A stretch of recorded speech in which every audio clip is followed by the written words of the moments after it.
You are listening to Something Rather Than Nothing. Creator and host, Ken Vellante. Editor and producer, Peter Bauer.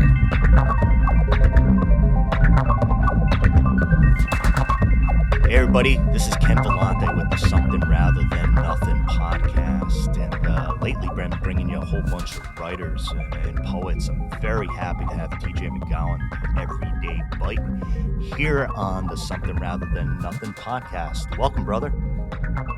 Thanks for having me. It's a pleasure to kind of be on here and chop it up. Yeah, that's what we're doing.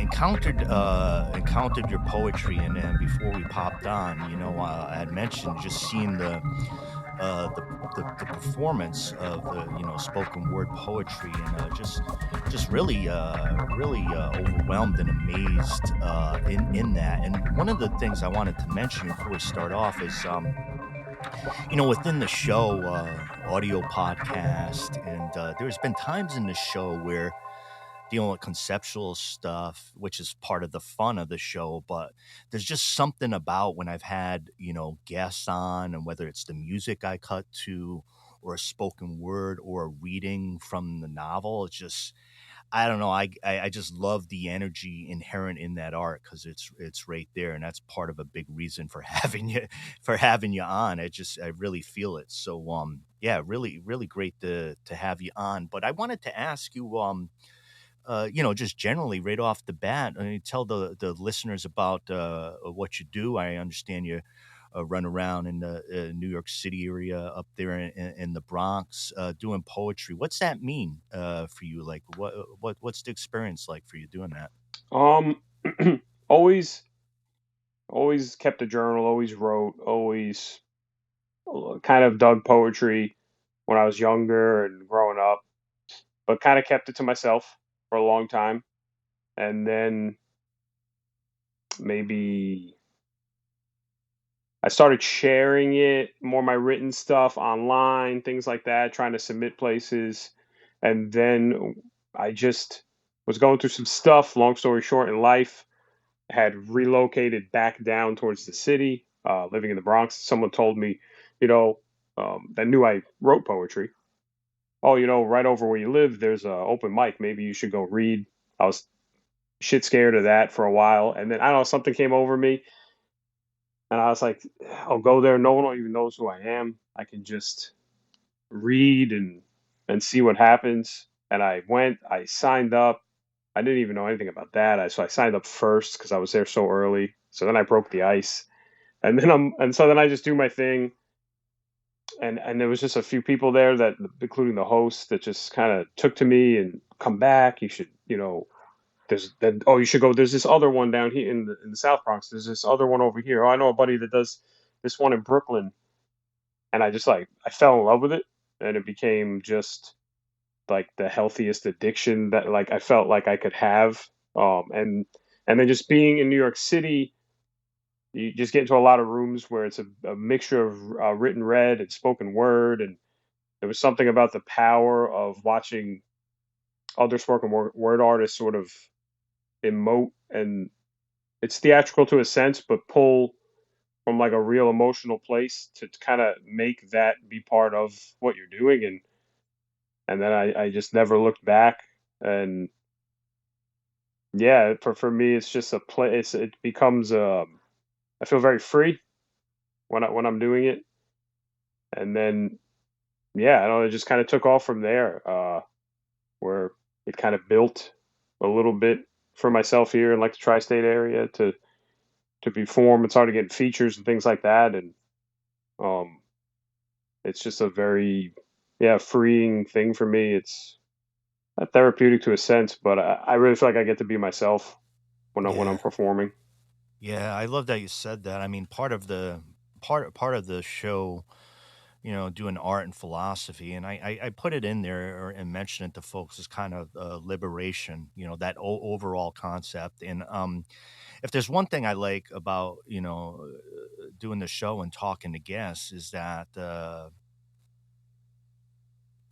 that many times they move to a point in their art that they're being themselves, like things aren't perfect. Like, how do you be a poet? How do you get a gig, with music? There's struggles in there, but kind of inhabiting the space where you feel more like yourself. I've done this as a host, and as an engaged brain, like yourself, like I can see how in creating it transforms. And I didn't know all that besides in the doing, right? Like in the doing, how you find that out.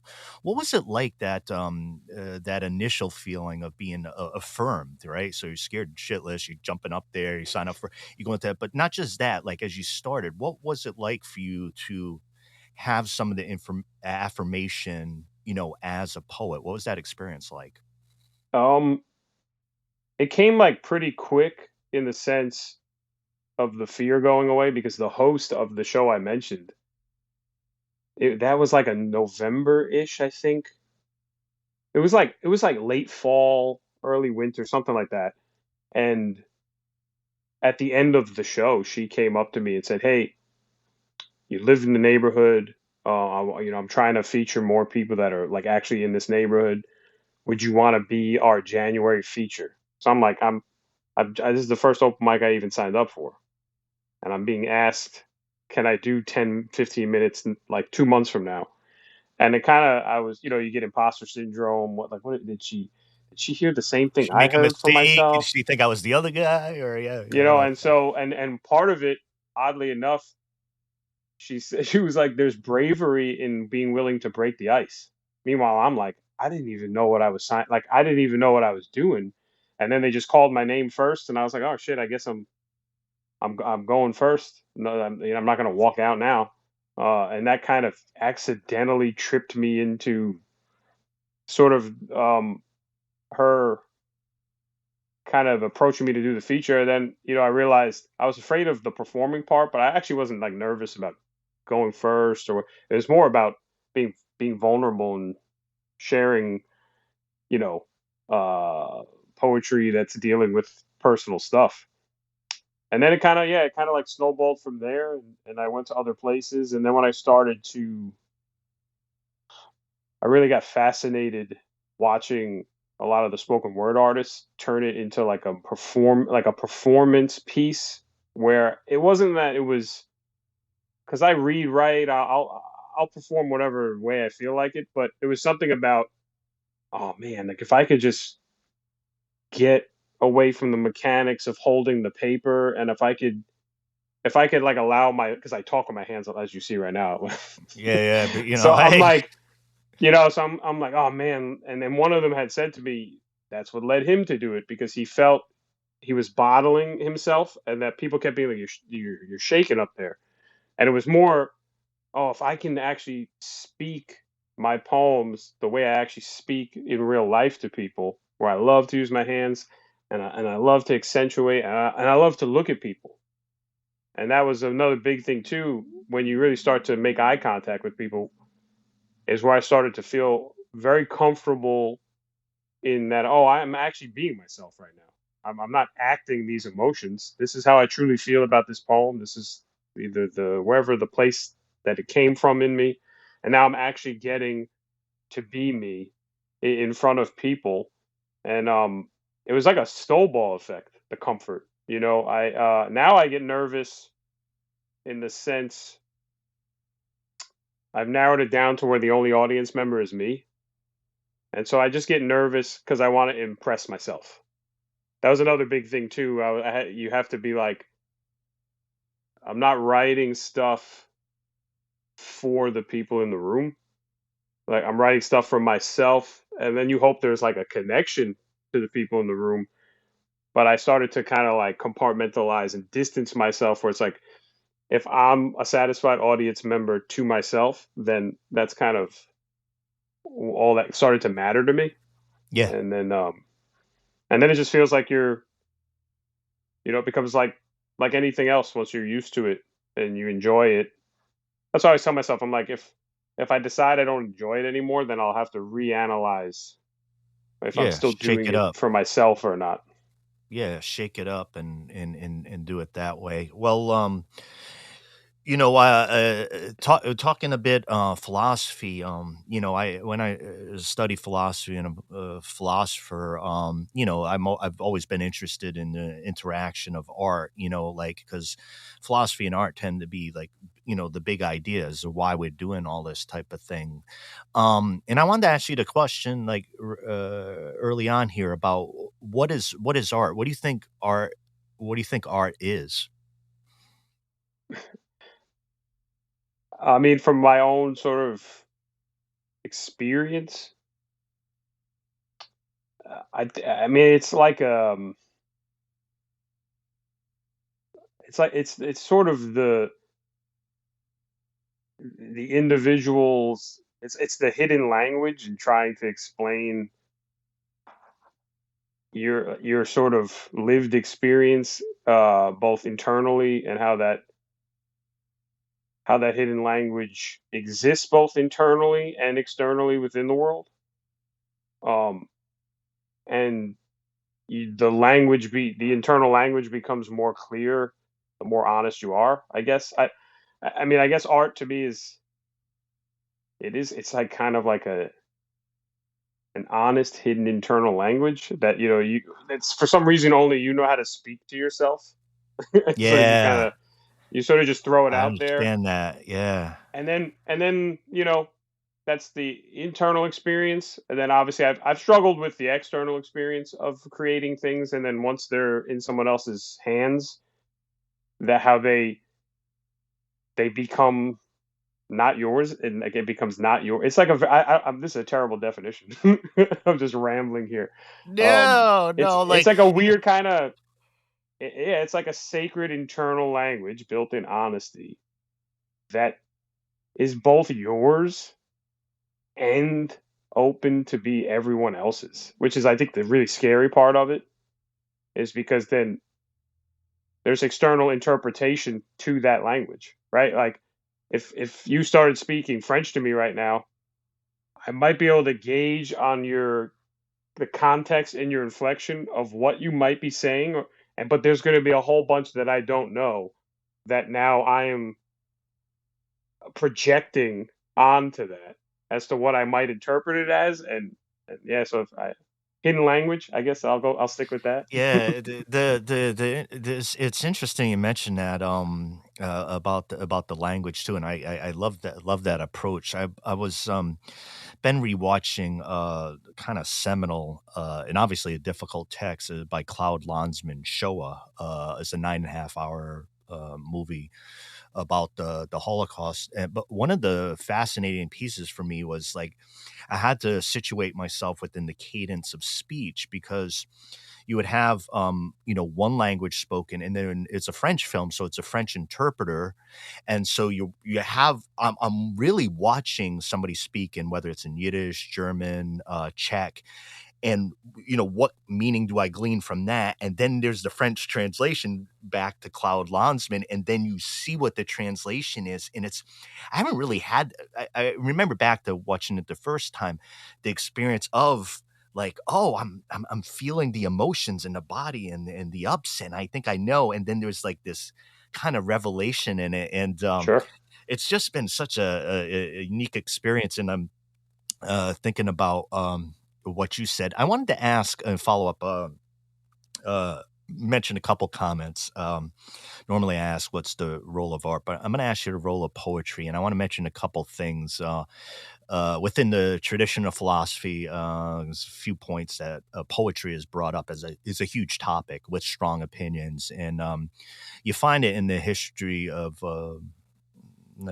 within Plato's philosophy that the poet is to be banished from the ideal city, and Plato's critique, which is kind of ancient but at the time, was that the gods were important, and what poets did was kind of, I don't know, kind of mess around with the gods, that it wasn't honoring the gods, so the poet was viewed with suspicion.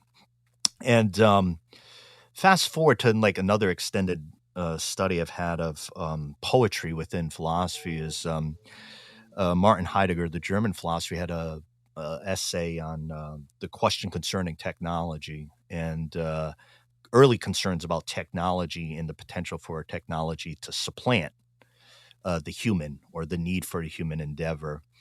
And in this wonderful flourish, which either infuriates you or you love, and I loved, towards the end, for Heidegger, within that, the saving grace, the saving power is poetry. Poetry as the form, poetry as the way of expression. In particular, for him was Holderlin's poetry within Germany. So, like I've always, not always, I think about when poetry is brought up in philosophical terms, it's like, all this way to like banish the poets historically to like the poets will have the answers because we can't explain it in our philosophical terms. We can't convince everybody, but a poet is going to grab at the heart. A poet's going to go in is going to go in like that. So I wanted to ask you, uh more limited, what's the role of poetry? We're in 2024. This will be a crazy political year. People, things Sure. have changed that people feel, but what do you think the role of poetry is, like, say now, in 2024?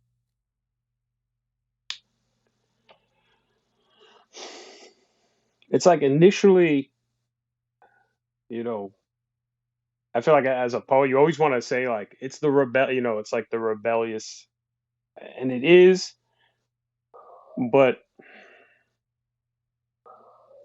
I feel like that's actually really tough to do. Uh, I, but in rooms and in when I'm like up close and personal with other poets and whatever they're doing and whatever their connection, maybe, I think there's like they're a connector in a way that you're expressing the emotional truth in a way that others feel that they might not be able to express that way. Sort of, there's a way to give words to connection to self and connection to others that maybe others can't find the words for. And that's just based off of what I just feel like I feel and see in I guess in modern times when I'm in rooms with poets and they're performing, that they're sort of always like kind of the outskirts of, yes, you know, some people believe the poet is the ultimate rebel, or uh, but yeah, I would think there's a sense of connection and speaking into the world, an emotional truth that reverberates within other people that might not always have the words for that. And I think I even see examples of that even in my own like circle of friends or family that don't necessarily, get down with poetry like that, but sort of when they give it a chance, sometimes even whether it's mine or other ones I share with them, where they're kind of, uh, uh, you know, um, yeah, I feel that way. I don't know if I don't know if I would say it like that, but I feel what these words are expressing.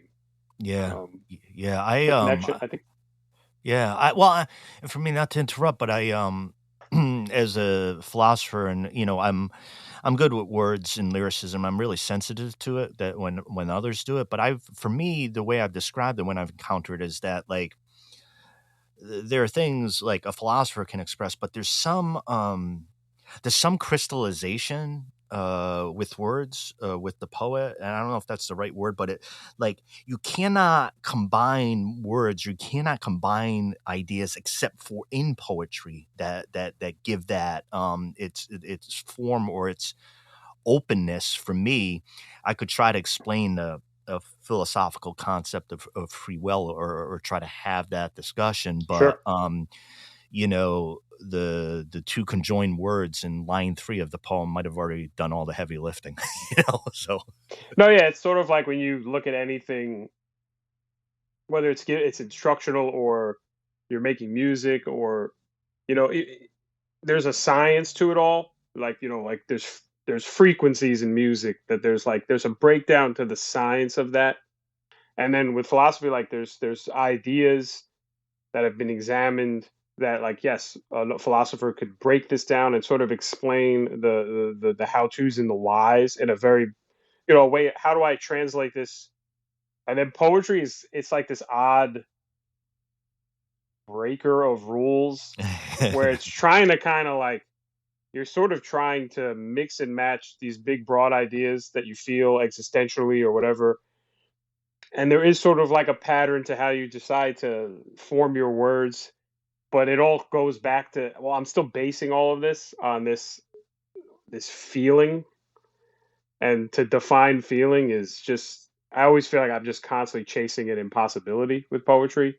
It's I'm trying to give words to a like an innate, like I can't even hold it, and I'm trying to give it these I'm trying to give it audible meaning. Um, which is why I think ended up gravitating towards more like performance poems, because I can enhance that through my own emotive Movement is state. like part of the movement. I picked up on that, I mean, people have pointed out, like, in my head, maybe it's so super rational, not realizing, within movement and sound and, exploring that within the show of dancing and seeing, like, all that energy that comes about through that. I wanted to drop in a little bit, maybe in your mind talking about some of the work you do around sound and music and that Sure, combination. For me, I grew up early hip hop, 1980s up in Rhode Island, and the kind of lyric form that I've had throughout my life is kind of like that kind of popular sure. hip hop culture, lyricism, dropping the truth that way, funny rhymes, all that stuff. And I've realized in having poets on the show, the power or the importance or maybe the omnipresence of, like, that way of telling there. Can you tell us a little bit about about sound, music, and some of the work you do around that to combine these Sure. elements or accentuate them? I think with anything, I constantly want to push my own personal boundary and see if I can handle something.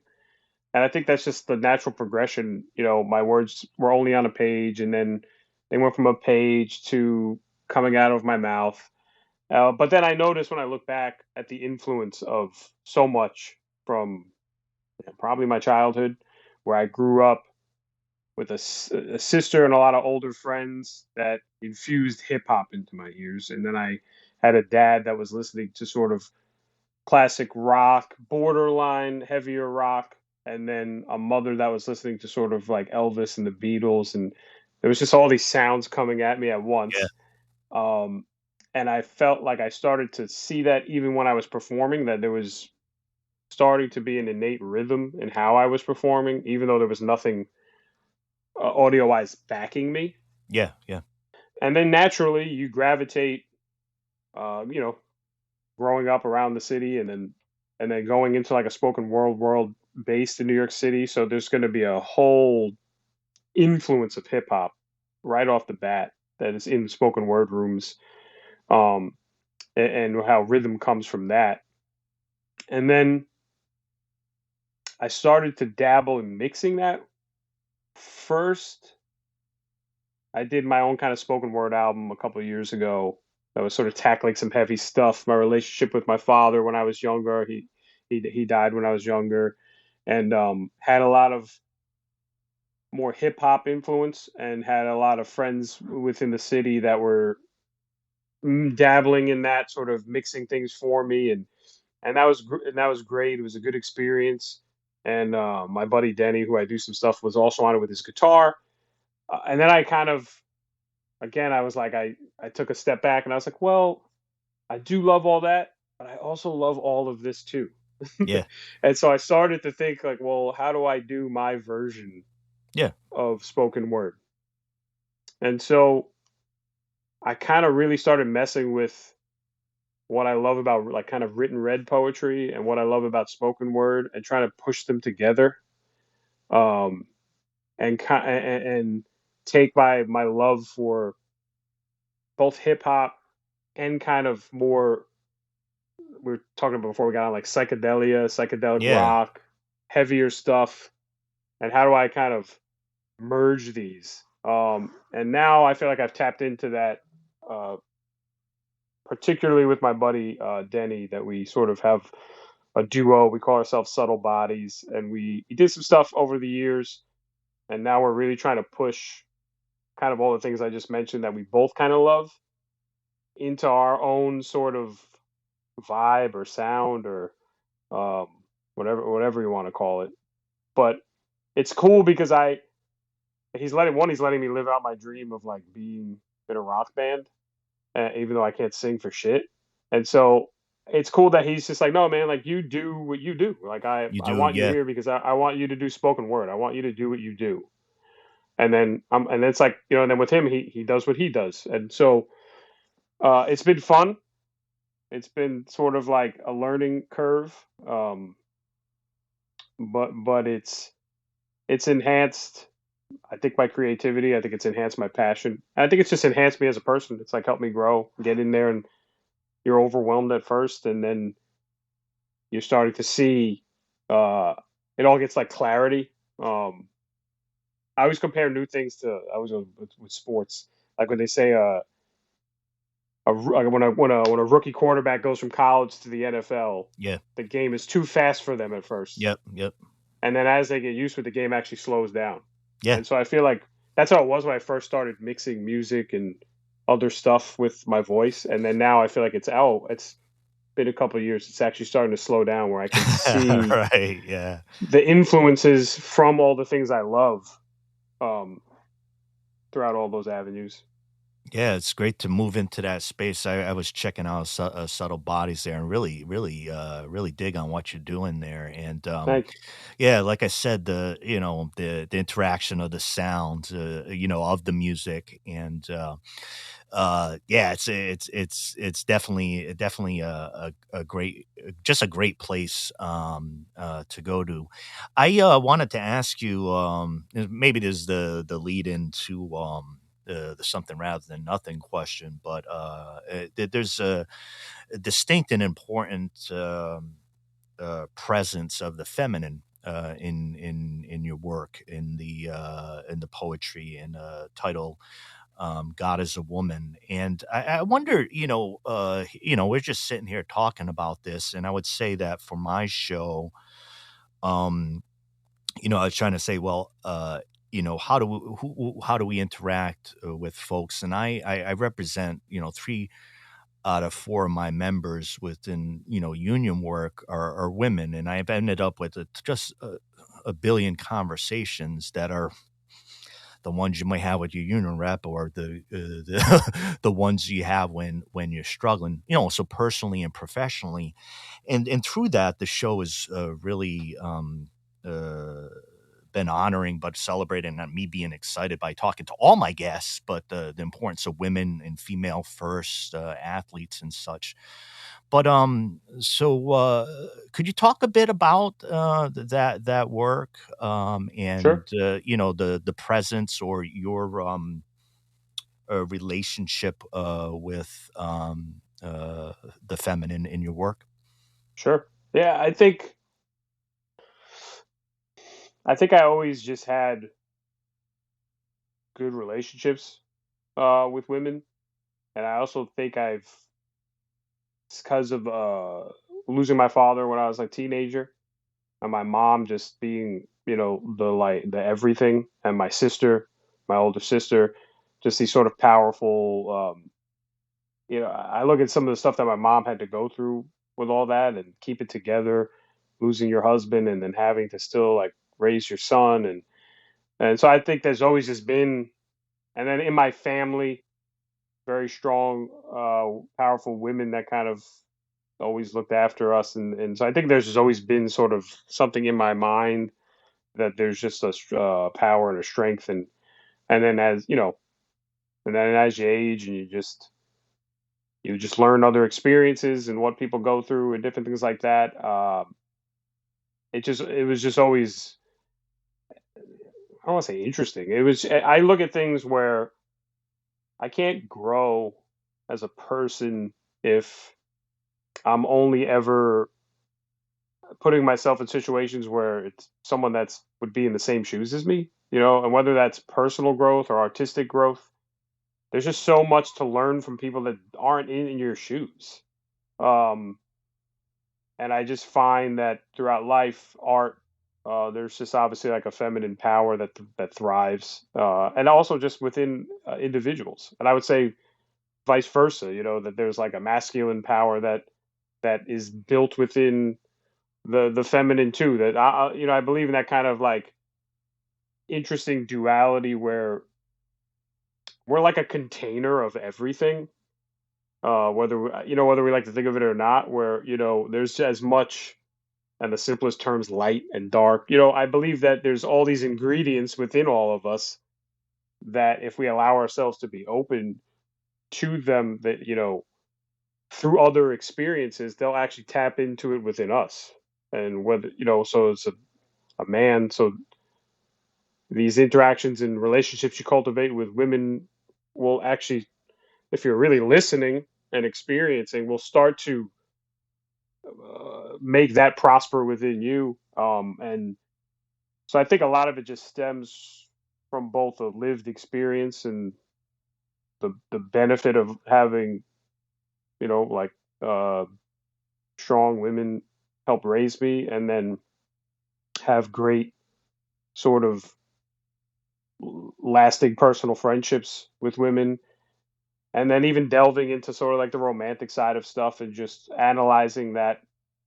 It's just one, interesting to allow that grow within myself, and then two,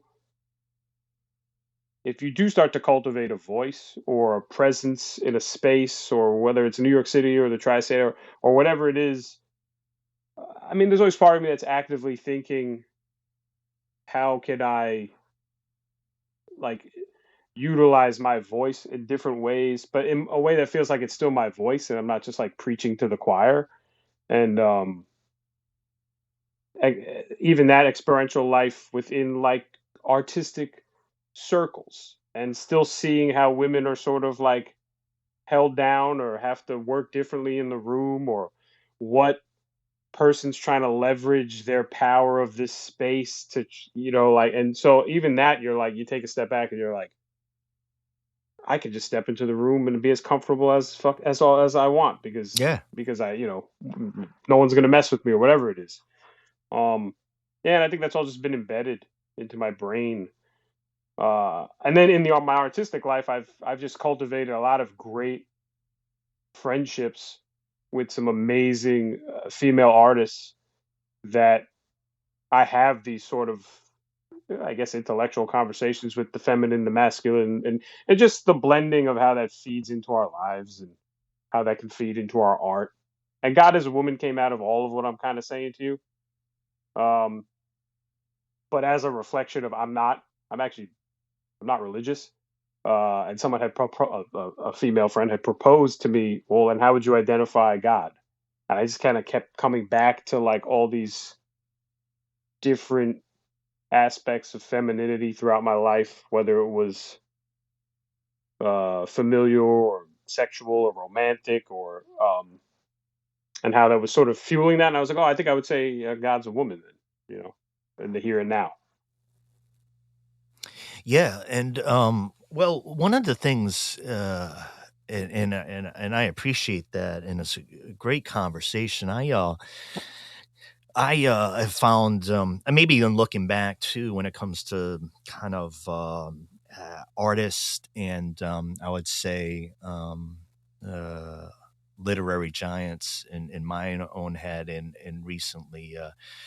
Outsized influence of Kathy Acker and her punk writing, poetry, and attitude, and recently, a very important artist in my thinking, Sinead O'Connor. I'm going in a deep study, which really, for my own brain and the being I have upstairs, is for my own understanding of everything.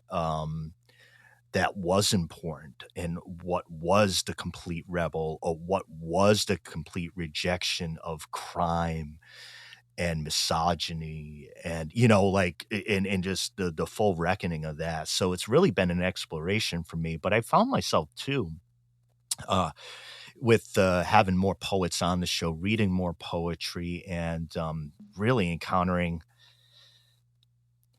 as I've studied literature my whole life, and sometimes you get in a weird, funky ass mood, and you're like, I can't read anything new. Like, I don't know, like, where's the new shit, right?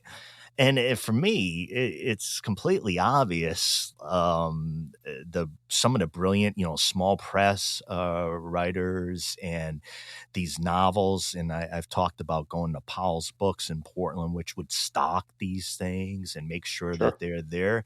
And it's like, there's so much great energy around poetry, and a lot of collections that I've read, and I've really gotten into Morgan Parker as a poet. Just like, it feels so fresh, and alive. And it was great to hear you're thinking about, like, in 2024, and like what poetry has to bring. Because let's face it, right? It's always the smirk. Oh, somebody's writing poetry. Oh, Jesus. All right. Like that type of, right. Sure. We know it. We know it, right? You're in school and you're studying poetry, and it says, shit, I'm going to read my Emily Dickinson on the lawn, and, fuck y'all. Like, that's what I'm going to do. But that's the weird dude over there doing that. But, Yeah. so it's been a great opportunity for me to connect, like, on the show, and into poetry, and something I really enjoy. I adore words. All right, so before I let you go, and connecting from that point, God is a woman, the something rather than nothing question, which I'm sure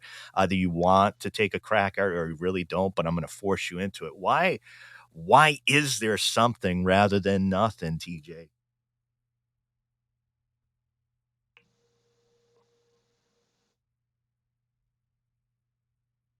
I mean,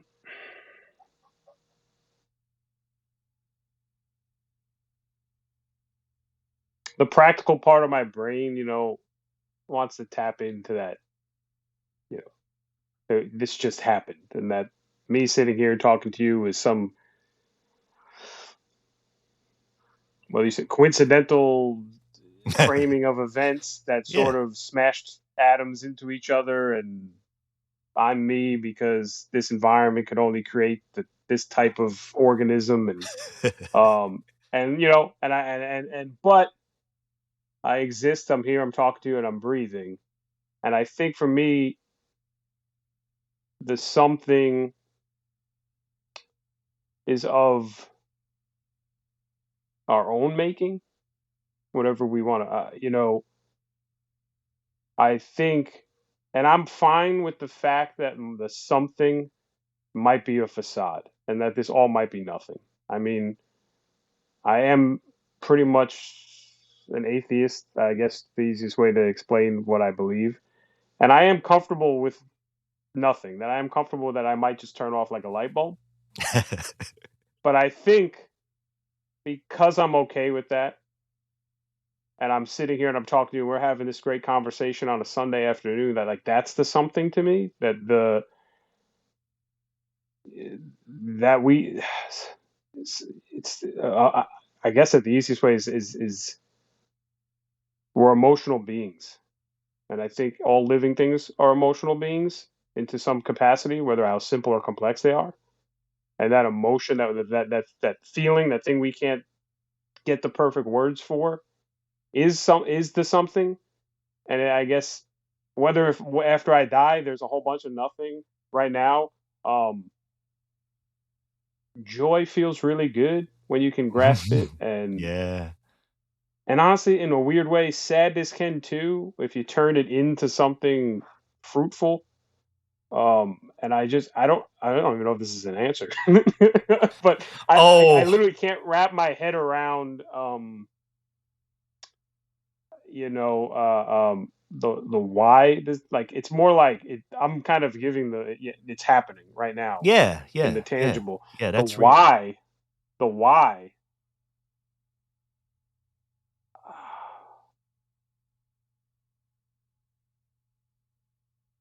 It's just I can't wrap my head around, like, the not. I always think about, like, do I have any conscious memories of before I was born? Will that be what Yeah. happens? Will that be what happens after when I Yeah. die? And I don't even have a why to that. But I think if then I'm giving this much time, I can choose to make my something not just be as good for myself. And this is like me talking now. If you Yeah. talk to me, when I was fucking 15, it'd be fuck, yeah, fuck everybody. I don't Yeah. care. Like, Yeah. uh, that if that is true, say I was nothing before now, and I might be nothing again. The something I think is in what we're doing right now, a connection, um, a fruitful connection, one that might reverberate outwards, and maybe this conversation bounces off of other people, and that we could. It's more of I can't answer the why of something, but Well, there is something, and yeah. that I think it's actively choosing that if I believe there might be nothing afterwards, that the something right now can be in my sphere of control, which is very little for all of us, is that you can just it's such a corny thing to say, I guess, but like you can make other people feel like they matter, or you can put more joy or happiness into the world, like genuine joy and happiness Yeah. into those you connect with. And I think that if that rewards me now, amazing.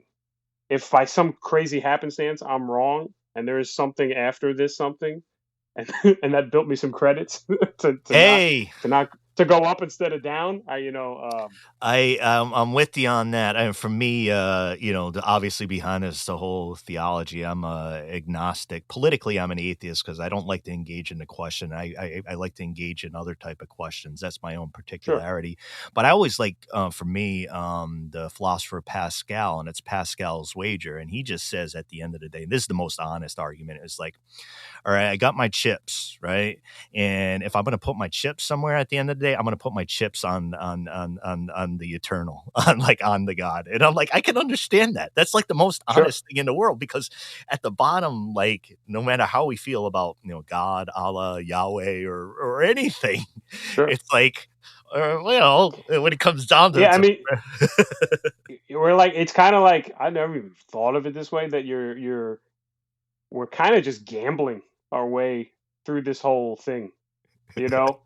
And I think maybe now that I'm thinking of it that way is why I lean towards, all right, well, if I truly believe there was nothing before me and there's going to be nothing after me, like in my mind as I get older, that doesn't even matter because I know what it feels like to feel good and I know what it feels like to feel like fucking shit. yeah, And why gamble on misery when you can put all of your cards or your money or whatever, the pot yeah, yeah, yeah. on on what feels good and how limited that is for myself, for other people, and you just I don't know. It's something for me. I'm kind of think I got to write a book of God is compassion. Hey, yeah, compassion is its own kind of religion if you truly buy into it and get away from those. Like I said, when you're like a young angsty person and you're just like fuck everybody and I don't care. Like yep, I'm miserable, so I don't care if you're fucking miserable or you're. If I'm mad, I'm gonna intentionally make you miserable. And you're like, if you actually release that and get away from it, and like really buy in on compassion as a genuine thing, it's almost like that almost like I feel like has become my religion. Um, is is maybe why something because compassion exists and it's a good fucking thing and it makes you a better person and it helps you grow and it makes other people feel good in this fucking weird thing of being no, it's alive. just weird. I think these philosophical questions in the weird world, like, I mean, some of us are sensitive to the changes in the world. Look, there's structures in society for me. I'm out here in Oregon, USA. There's structures in society that are like around forever. And we talk about those maybe in the political realm of things that existed. But I can say for myself, how the world feels right now, it doesn't even fucking resemble a few years ago. For me, whether it's me, how I've grown as an artist, or what's happened out there in the world, or the politics, it just doesn't even feel the same for me. for me, so I can recognize, I can recognize the change in that. And I think the something rather than nothing question is it's so fun because there's a high risk, and I actually even say I pose it in a way that most others, like who are philosophers, would like is the how is there something rather than nothing. So there's like this whole type of thing of like it's a massively profound question, and philosophers, for me, the punk aspect of me for philosophers is like philosophers are annoying, and poets can be annoying too, like in a good way. Like you could feel wonderful with the poem or wonderful with great philosophy here, but we're irritants. We're Sure. why? And I asked that question too. It's like, why is there something rather than nothing? I don't feel any closer. I'm 5 years in, brother. I don't feel any closer on that, and Yeah.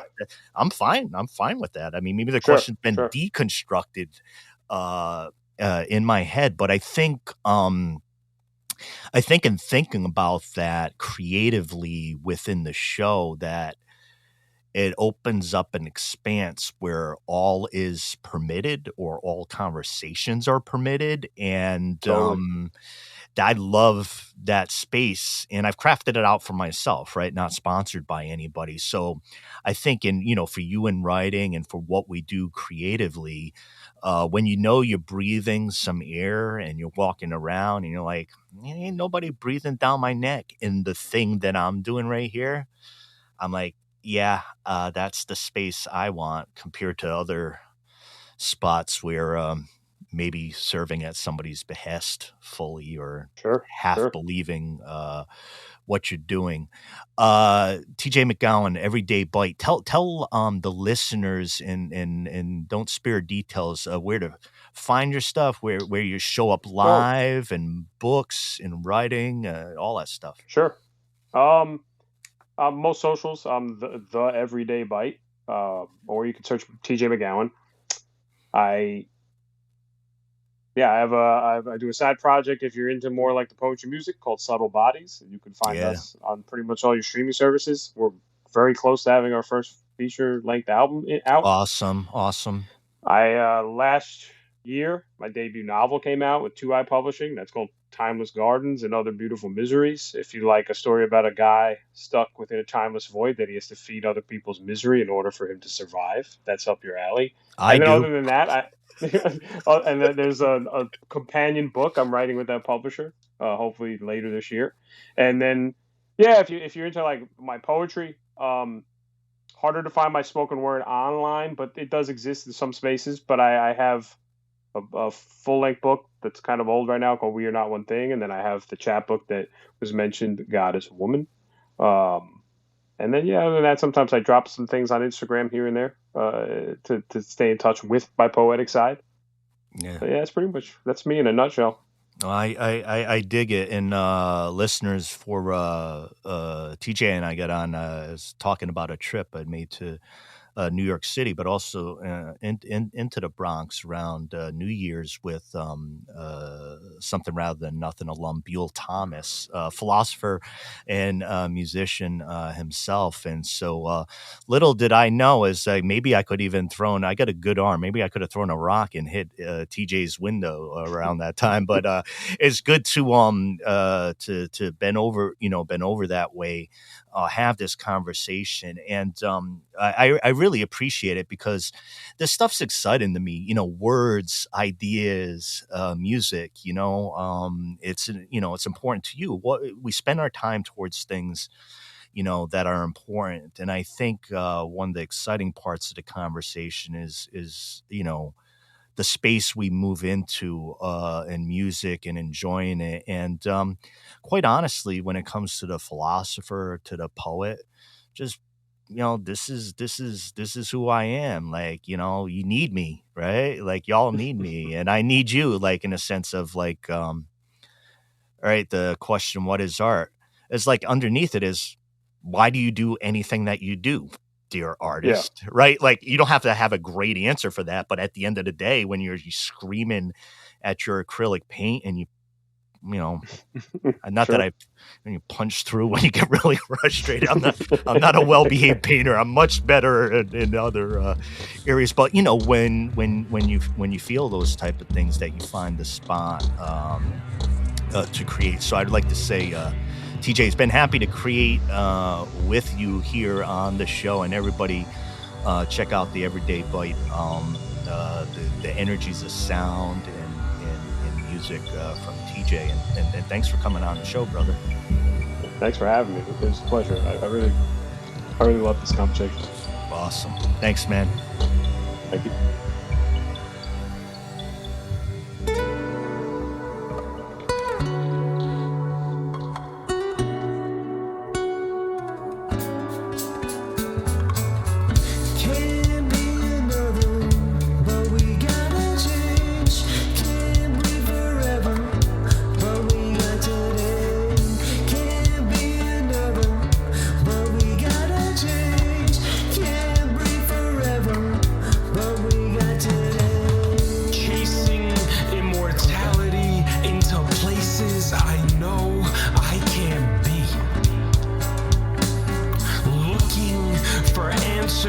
Where they don't exist is a futile gesture. Asking question after question. Ones I'm not sure are even worth asking. Because if we're only asking, we're not living. And if we're not living, then what's the point in breathing? What's the point in being? What's the point in wondering if we're not willing to embrace the fear of unknown possibility?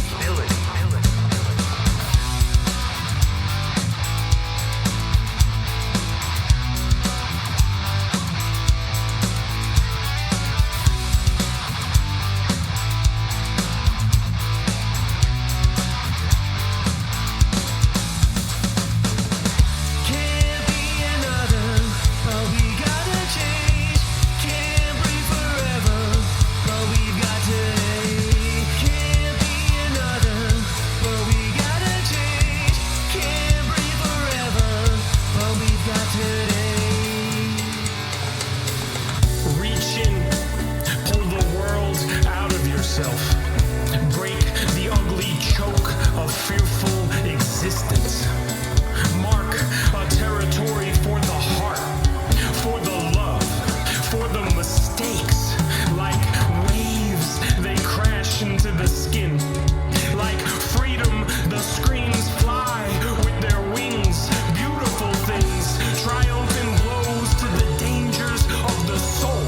Now, here, in the minutes that feel most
within myself, retreating into scars.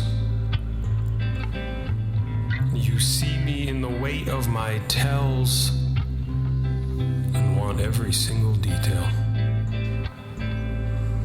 You come to me in the shroud of my insecure indulgence and hold my head from the flames.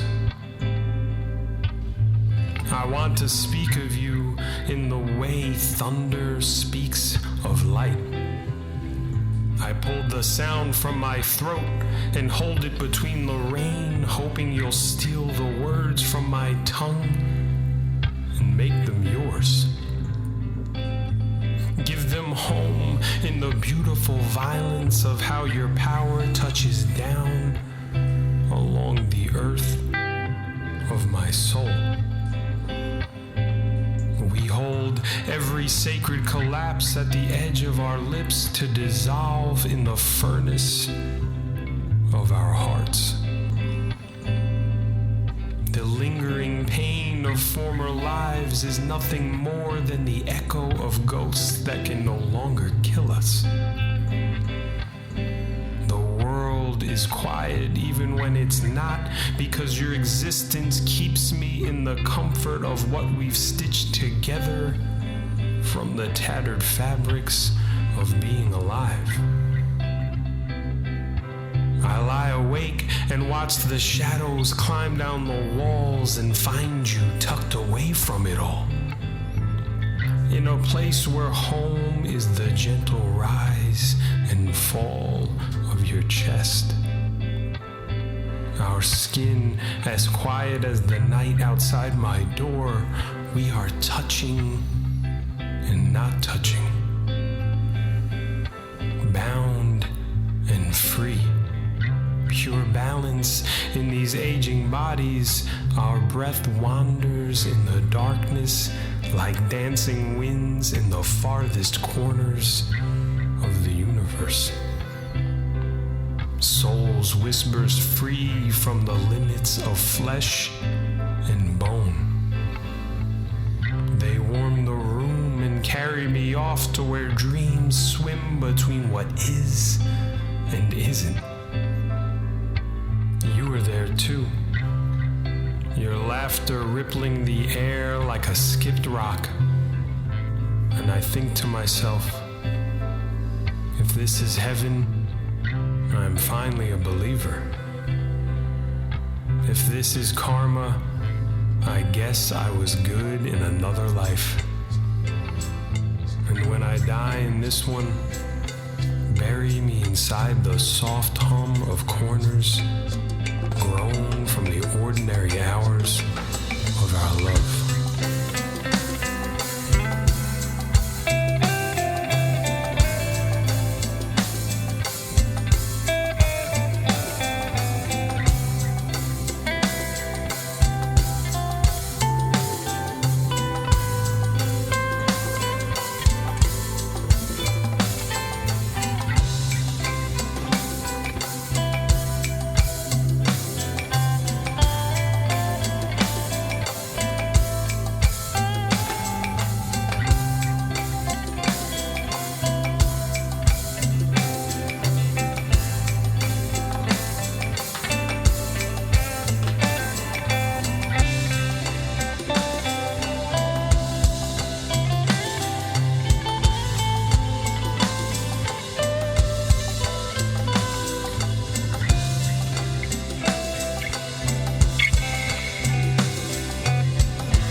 This is Something Rather Than Nothing. And listeners, to stay connected with us and our guests, visit somethingratherthannothing.com. Join our mailing list for exclusive updates and access to guest-created art. If you enjoyed this episode or any episode, please like, subscribe, and leave a review on your podcast platform. People really read that shit. Your support helps us reach more listeners and spread our community across the planet. This is a global show, and we like to give a shout out to our many listeners across the world, including many listeners in Canada, Spain, Germany, UK, Argentina, Brazil, India, Thailand, and so many more places. Be sure to follow us on Instagram at Something Rather Than Nothing Podcast for behind-the-scenes content. And the best way to help the show is to tell your friends about us. If you love it, they'll love it too. Tell your friends who love it. We love you. This is Something Rather Than Nothing Podcast.